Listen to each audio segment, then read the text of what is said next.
കണ്ണൂർ മട്ടന്നൂരിൽ അടച്ചിട്ട വീട് കുത്തി തുറന്ന് 10 പവൻ സ്വർണ്ണാഭരണവും 10,000 രൂപയും കവർന്നു. പൗർണമിയിൽ ടി നാരായണന്റെ വീട്ടിലാണ് കവർച്ച നടന്നത്. മട്ടന്നൂർ പോലീസ് അന്വേഷണം ആരംഭിച്ചു.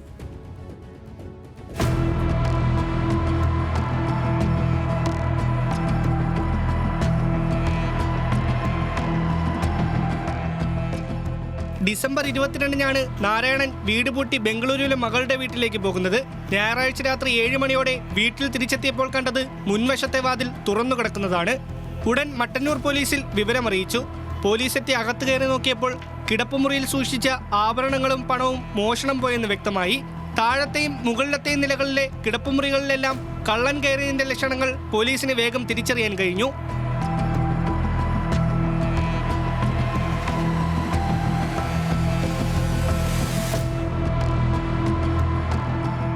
അലമാരയിലും അല്ലാതെയും സൂക്ഷിച്ചിരുന്ന വസ്ത്രങ്ങൾ വാരി വലിച്ചിട്ട നിലയിലായിരുന്നു. ഒരു കരിമണിമാല, 3 മോതിരം, ഒരു കമ്മൽ എന്നിവ കാണാതായ ആഭരണങ്ങളിൽ പെടുന്നു. ആയുധങ്ങൾ ഉപയോഗിച്ച് വാതിൽ കുത്തി തുറന്നാണ് മോഷ്ടാക്കൾ അകത്ത് കയറിയത്. വീടിന് ചുറ്റും CCTV ക്യാമറകൾ ഉണ്ടായിരുന്നു.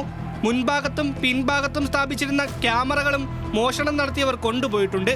മട്ടന്നൂർ സബ് ഇൻസ്പെക്ടർ CP ലിനേഷിന്റെ നേതൃത്വത്തിൽ പോലീസ് സ്ഥലത്തെത്തി വിശദമായ പരിശോധന നടത്തിയ ശേഷം മോഷണം നടത്തിയവർക്കായി തെരച്ചിൽ ആരംഭിച്ചിട്ടുണ്ട്. കണ്ണൂരിൽ നിന്ന് ഡോഗ് സ്ക്വാഡും വിരലടയാള വിദഗ്ധരും മോഷണം നടന്ന വീട്ടിൽ പരിശോധന നടത്തി. CCTV ക്യാമറ ദൃശ്യങ്ങൾ പോലീസ് പരിശോധിച്ചു വരികയാണ്. സംഭവത്തിന് പിന്നാലെ വീട് പൂട്ടിപ്പോകുന്നവർ വിവരം മട്ടന്നൂർ പോലീസിൽ അറിയിക്കണമെന്ന് സബ് ഇൻസ്പെക്ടർ ആവശ്യപ്പെട്ടിട്ടുണ്ട്. ന്യൂസ് മലയാളം, കണ്ണൂർ.